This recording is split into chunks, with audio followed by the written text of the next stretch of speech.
Alright guys, so we ran out of memory there.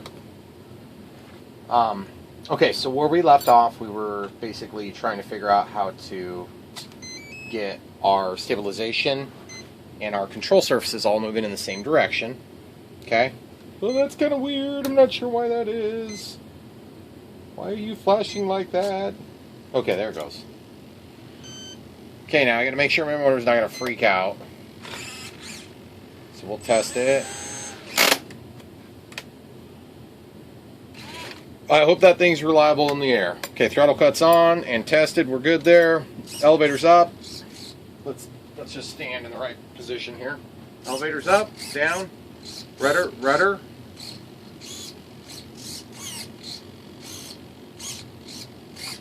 Looks like we might bind a little bit there.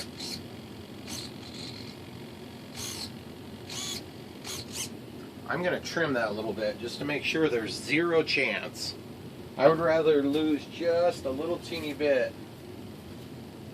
because rudder is so critical on a glider, guys. I can't stress that enough.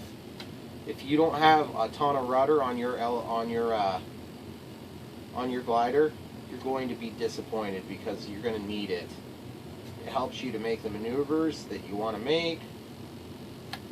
And I'm barely taking anything. I'm tapering from about 1 to 3 millimeters there. That's all the more I took off there. And I might do both sides, but let's see how it looks now. Elevator down, rudder, yes. Then I need to clear just a little teeny bit off the top of the rudder here so it doesn't touch the control arm. Just barely any though. And you're probably thinking to yourself, Brian, come on, that's not going to matter. Well, you know what? You're probably right. It's probably not going to matter. But I'd rather be on the safe side because there's enough other crap that's going to go wrong that we won't be able to control. Totally clearing now. The other thing too is having extremely tight tolerances on a, just a foam plane. I mean, if you want to put extremely tight tolerances on a foam plane, be my guest, but there's a good chance you're going to find out that plane moves around a lot in flight. Yes, much better. Let's test it. Clear. Totally clear, guys. Okay, good. And I just barely removed any there. Okay, so up, right, aileron, wings dip. Awesome. Okay, so now we need to test for which direction everything's rolling. And if I recall, it was just our roll that was incorrect. So if the wing is going up, we're going to turn our stabilizer all the way up. We're going to simulate rolling the plane because it's hard to roll a long plane. Up.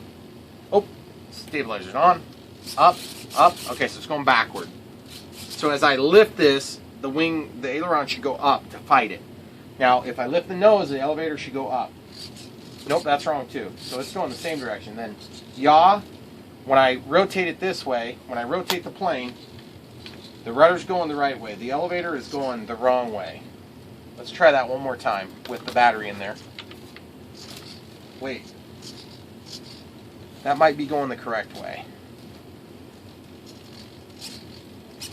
Yes, that's going the correct way. So really it's just the ailerons that need to be rotated. Yep. Okay, so when I say rotated, I only mean the response from the stabilizer. They're actually going in the right direction from the controls right now. So all I have to do is find ailerons and flip the switch. Boom. So now it's fighting the correct direction. Let's test yaw. Yaw.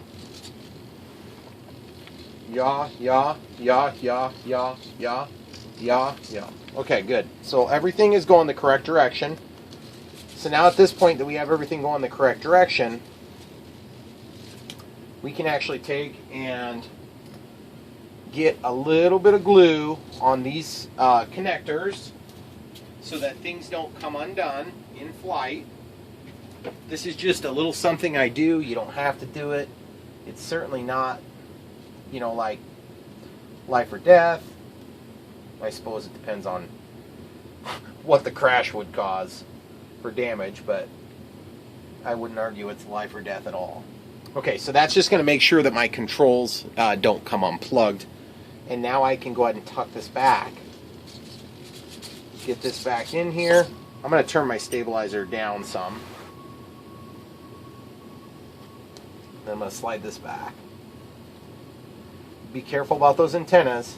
The Lemon RX antennas are weak. They'll even tell you that right in the manual, I think. Okay, so now it's stuck into the hole.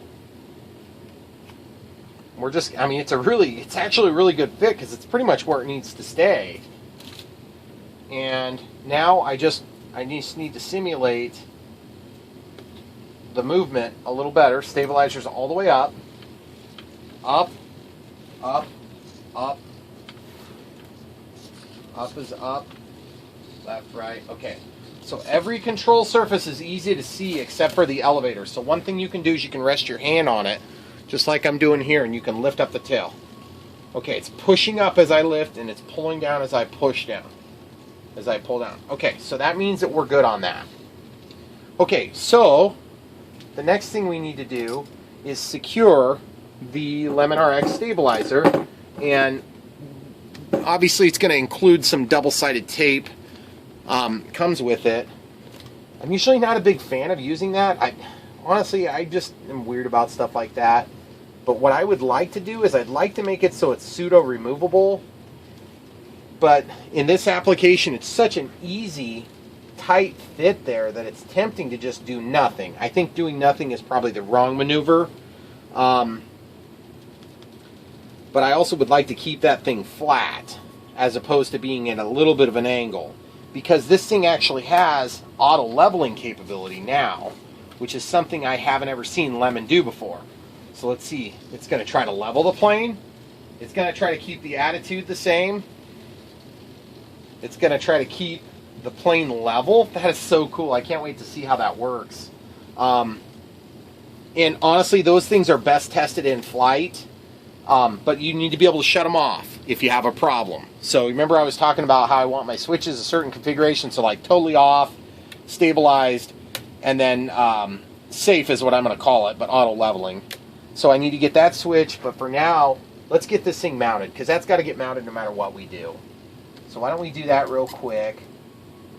Option 1, put a little bit of foam underneath there just to kind of give it something to lift it up a hair. You don't want to do something super squishy like this because this is going to give too much. You could if that was all you had, but you do want something that's going to isolate and dampen some vibration from the motor. Something more firm like this might work well. Obviously, the double-sided tape that's provided with it would work fine. I think what I'm going to do is I'm going to go like this. We're going to see how much height we get out of that.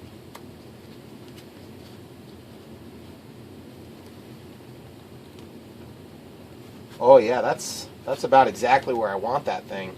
And keeping in mind, I want it below this mark so that it's flush with, flush or below the surface here. So I like that. I think that's where I'm going to put it. And so the way I'm going to glue this today is I'm going to actually take some hot glue and I'm going to smear it on here, and then I'm going to smear it on there. Nah, you know what? I'm going to do it different than that. I'm going to use a different type of glue. I'm going to use Pops in Your Hand, Not in Your Mouth. It's made by Hobby King. Well, it's made by somebody else. They sell it. Mucilage L. That means it's a large package. Whoa. Careful, guys. There's your part number. Okay, coming out of the autofocus. This stuff works pretty sharp for this type of thing. Because if you used hot glue, it'd probably melt and screw a bunch of stuff up, and then you'd be like, Brian, why did you tell me to do that? Dang it, Brian. So I'm just going to get a little bit of schmutz on there. And then I'm going to get a little bit on the other side, too. Remember, this is Pops in Your Hand, not in your mouth, so be careful. If you squeeze too hard, it's going to blow out the end. Whoa. Careful, guys. Careful, guys. So, stick that thing down in there. I'm just going to actually stick it right to the receiver. And you see how sticky it is. It already wants to stay there, which is pretty awesome. And then I'm going to stick this down in here. Just like so. Right in here. And then I'm going to take something else and I'm going to hold it in there right here. So that this stays in position. So that we don't have to worry about it changing its position while that glue is setting up, which usually just takes, you know, a couple of minutes. You could pull it off and push it back on, and that would actually force it to set a lot quicker, which I'm going to do. And to be honest, you probably don't need to mess with it much, but I'm going to still do it just to be on the safe side because I don't want to come back and have to fight with it later. I'm just going to stuff this in this side. That's going to hold it one direction. I'm going to stuff it in the other side too.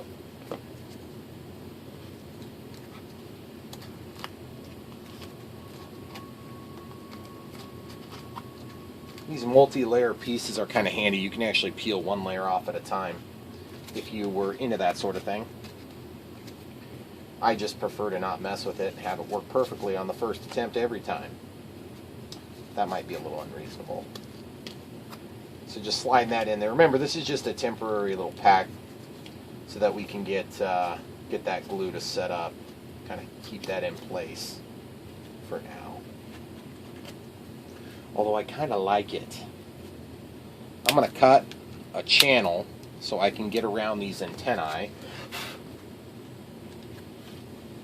Oh yeah. Yeah, I think I need a little bit more clearance for the antenna. Clip it. Slide it on. Yeah, baby. Right there. Okay, so now the antenna. Let's talk antenna for a few minutes. We don't need this plugged in to do this step. So I'm going to put this aside for now. I'm going to lay this aside for now. I'm going to put these away so that they're not in the way. I'm going to put this cap on. Remember, careful. Pops in your hand and on your mouth. Just be careful with it. Okay? Last one I had blew up in my hand. It was a huge mess, and I do have it on video if you'd like to watch and laugh at me. I forget what series that's from, though, right offhand. So obviously this antenna needs to go somewhere, so it can kind of be, one would be at 90 degrees from the other. And let's study how this canopy slides in here. It looks like this canopy is going to have this little rail, okay? And that little rail is going to sit down into that lip. And so we don't want to get too close to the top. We can shut that off. But we also don't want this to be necessarily right up under the battery. So why don't we take this one and let's tape it along here and tape it so that it's protected, but not tape it with like, you know, like fiberglass or something like that, because that could screw with our, excuse me, fiberglass is fine. Carbon fiber is the problem, because the carbon is what's going to interfere with your signal. So that's a pretty huge piece, actually. I don't need that much. The reason I'm doing tape instead of hot glue, I've done hot glue in the past, but I got burned on that a couple of times. And the reason I got burned is because when I had a crash or whatever, then I had to sit there and try to figure out a way to get the antenna out. And it just sucked because it was like, I don't want to lose this antenna. I ended up ripping an antenna off. Now, lucky for yours truly, I had the ability to replace the antenna because I had a spare antenna. And then, not so lucky for me, one of them didn't work. So, lucky for me again, one of the antennas broke and one didn't. So I kept the original and then I kept the second one. It was kind of a cluster, let's just put it that way. Alright, so this is taped down. I can see the antennas in there. It's kind of along this wooden spar, if you will. Now the alternative one, I'm thinking it'd be kind of cool if I could get that up under and just lay it flat. That would be really cool if this thing isn't already glued down, which it feels like the glue is probably pretty close to set, but maybe not quite there. Maybe not all the way. This is foam after all, guys. You're going to pass RF just fine through it. So I probably wouldn't lose any sleep about putting this right here. But I would rather have it underneath if I can. Let's see if the... Oh yeah, the glue is releasing still, guys. We're in business. Alright, sweet. So I pulled that up. Let's tuck this little thing down underneath. I'm just going to grab my forceps, my handy dandy forceps here. Do not pinch on that thing. Just pass it under gently.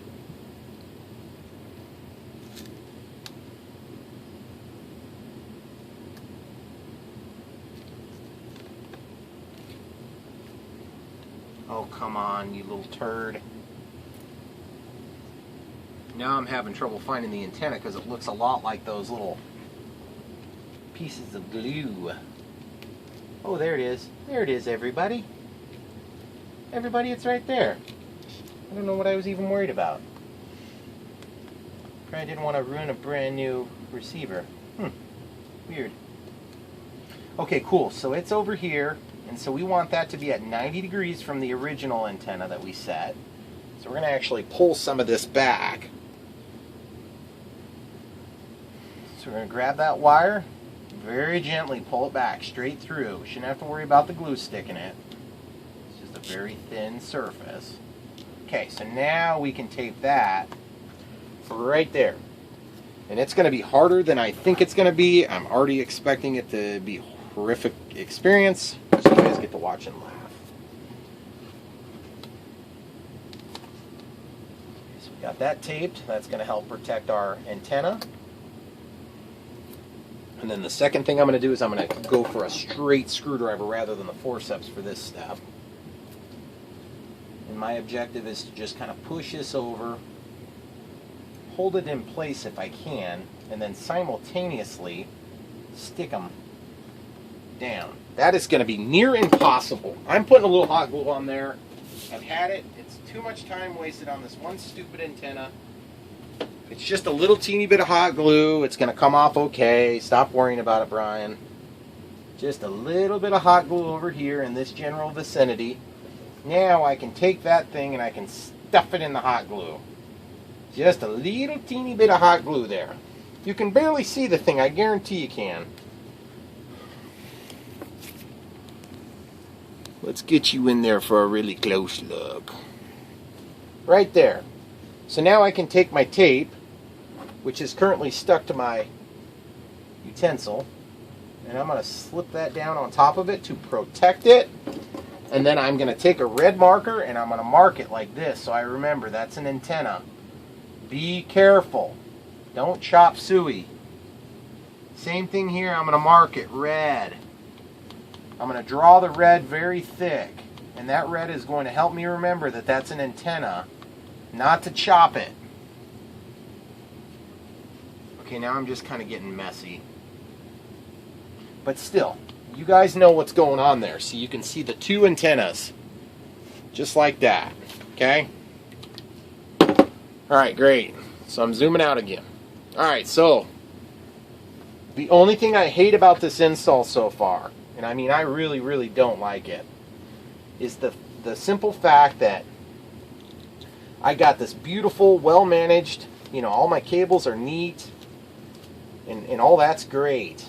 And then I've got this big, ugly, stupid clip here, and I am going to figure out a way to resolve that, like, right now. Because it's not going to, I'm not going to leave one little thing undone like that and let the rest of this project suffer with its ugliness.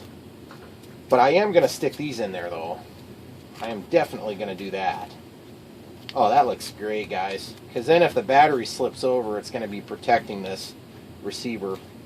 I like it. I like it. I'm going to throw a little hot glue on there, in fact. I like it so much.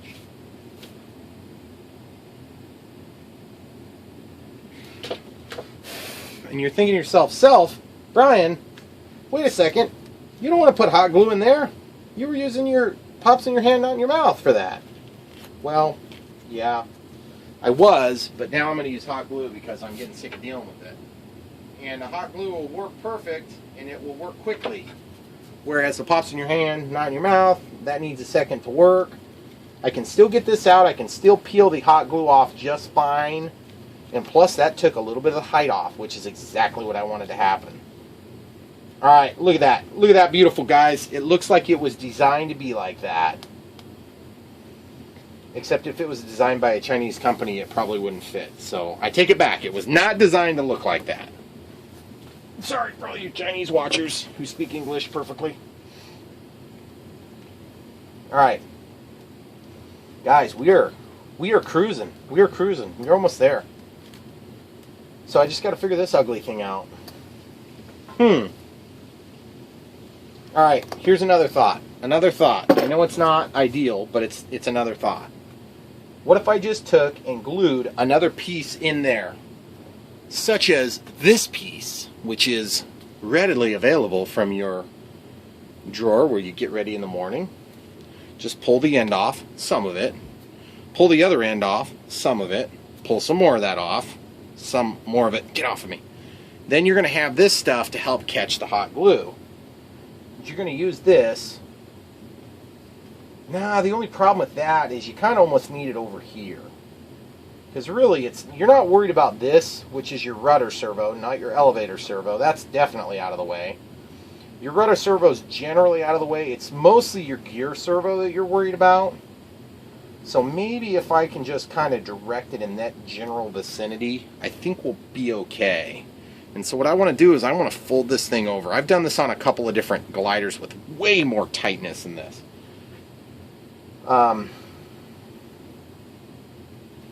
Yeah, I don't think that's going to work. I'm going to have to go with a single per side. Maybe if I just wrap it like that, that would keep it out of the way. What do you guys think? Oh, that's right, you're on camera. I can't hear you. Alright, we're plugging it back in. I want to see how bad this looks. Okay, so it's finding the home position, I think, is what's going on there. Oh, wait, it's waiting for level. Oh, that is so cool. I just figured it out. Okay, stabilization is currently totally off. Which is the next thing I got to figure out. Alright, so what I'm going to do is I'm just going to... Rudder's totally fine. It's the gear that's going to screw the pooch right here. Because as soon as I toggle that gear, it's going to want to shoot this thing over in the way. So... I'm not sure the best approach, but I think it's going to be something like this right here. Something like that. I don't know if it's even going to be that, to be honest. Guys, we could probably just leave the thing up like this and it would be totally fine. Because look how the canopy is going to sit. In fact, now that we have all this stuff to the point we do, we can stick the battery in there. This is not what we're going to use to fly with, by the way. It just happens to be the battery I'm using for testing. So let's see how it fits. Oh yeah, baby. She fits pretty stinking good. Yes! Everything is free, including the gear. It's just going up and over, guys. I don't know. I don't think we're going to get away from it. I think it's going to be there. It's just going to be there, and I'm just going to have to learn to live with it. So, let's figure out the best way to live with it. I think what I need to do is I need to take something that will give me a way to prevent the wire from falling into that then. That would be a suitable approach. So basically, a little something like that might be okay. I don't know. I gotta think about it. I'm gonna go look in my crap drawers and find something good. Alright guys, I think I might have it.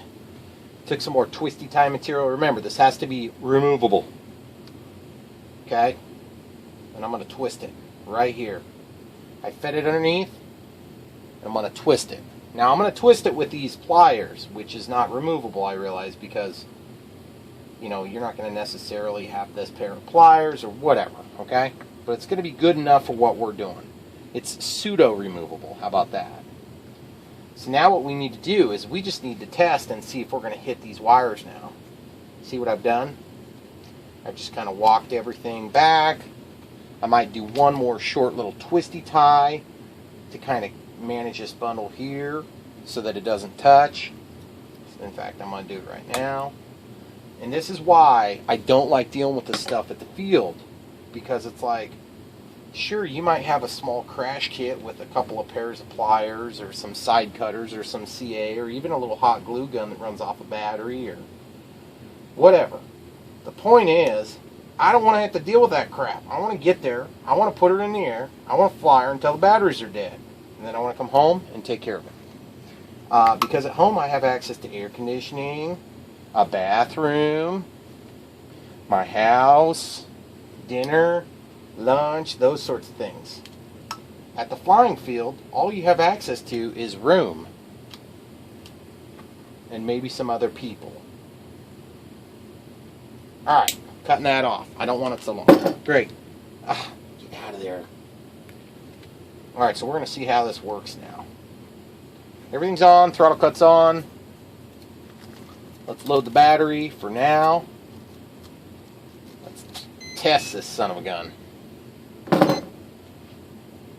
Waiting for level.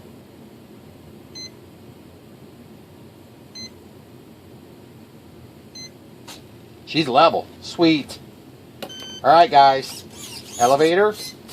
Aileron. Rudder. Rudder. She's good so far. Spoilers. And landing gear, baby. I love it. Okay, so we're okay here, and I'm confident that that's going to be enough to keep that in position. And even if it gets shifted just ever so slightly out of this position, I think we're going to be okay because, well, let's just be honest. I don't think it's going to get shifted that much, but if it does, I think we're going to be okay. I was thinking about putting a guard on there, but I'm not going to do a guard. Now, over here, it might be warranted, so I cut this little plastic, and I was just thinking, you know, if there's any chance of catching something, you don't want it to catch a wire, because then next thing you know, you might lose an aileron. If you lose one aileron, you're not going to crash because of it, very likely. Now, it's possible you would, but it's unlikely you would, okay? I think we throw caution to the wind on this one. I think we call it good, because otherwise you're just going to make it more complicated. You're going to come up with a new problem you got to resolve then. And this is not the battery we're going to use. I think I made that pretty clear. So the wires are not kind of laying out the way I'd expect they might. It's possible we'll have an issue with the wires, but at this point I'm thinking that's not going to be an issue. It'll fit a 2200 3S. Alright, retest. Elevator. Rudder. Landing gear, baby. We're good. This thing's ready. It's ready to soar the skies. I am very excited to share that experience with all you folks. And I really appreciate you sticking around and watching this whole thing. Oh, we better test the motor here real quick. Throttle cut is off. There she blows. I'm bringing her back to 0. Locks into home position. Retracts as expected. The only thing I got to figure out is a little more pressure on that. And I'm not 100% sure how I'm going to do it yet. But one thought is to take a little piece of plastic, and obviously I'm going to see how it does in the air, but take a thin piece of plastic, something such as this, and then tape it on there in such a way that it looks neat. And what that will do is it will act as an additional spring. And let's test my theory real quick. Let's see if it works. This is just a test. Only a test, people. Throttle cut is off.